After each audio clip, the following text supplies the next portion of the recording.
অবশেষে গল্পটা শেষ হলো, তবে এইভাবে শেষ হওয়ার কথা ছিল না। আজ আইনি কাগজে শেষ সইটা করার পর যখন কলমটা টেবিলের উপর রাখলাম, মনে হলো হাতটা নয়, বুকের ভিতরটা যেন নিতর হয়ে গেছে।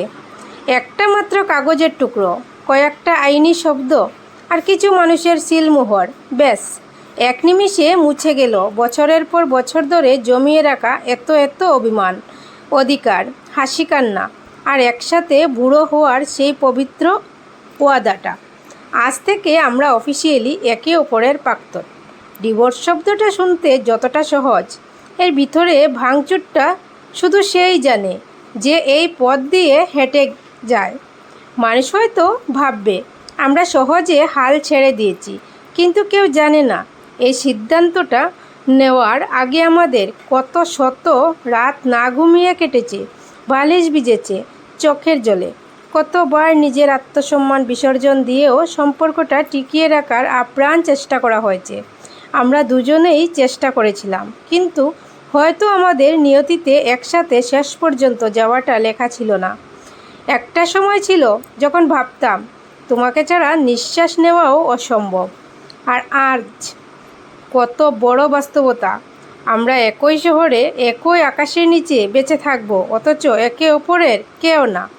সমাজ হয়তো এখন অনেক কথা বলবে, কাটা গায়ে নুনের ছিটা দিতে আসবে, অনেকেই বিচারকের আসনে বসে আঙ্গুল তুলবে আমাদের দিকে, কিন্তু আমার চার দেওয়াল আর আমার সৃষ্টিকর্তা জানেন এই হাসি মুখের আড়ালে কতটা কষ্ট হয়েছে। বিচ্ছেদ মানে তো যুদ্ধ নয়, কিছু বিচ্ছেদ আসলে দুটো মানুষের শান্তিতে বাঁচতে চাওয়ার শেষ আকুতি।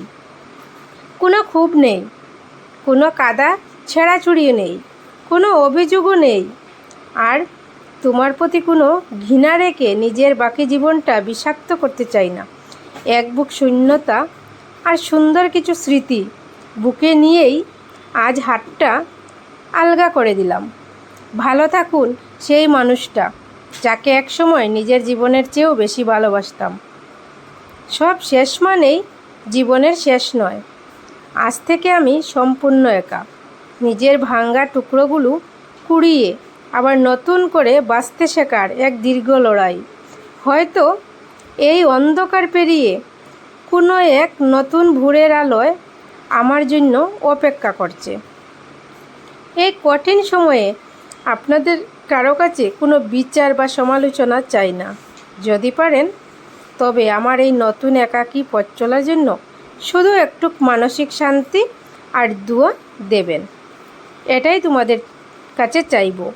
তো এই গল্পটা কাল্পনিক গল্প, এটা কারো ব্যক্তি কারোর জীবনের জন্য নয়। যদি কারো জীবনের সাথে মিলে যায় তাহলে এটা একদম কাকতালীয়।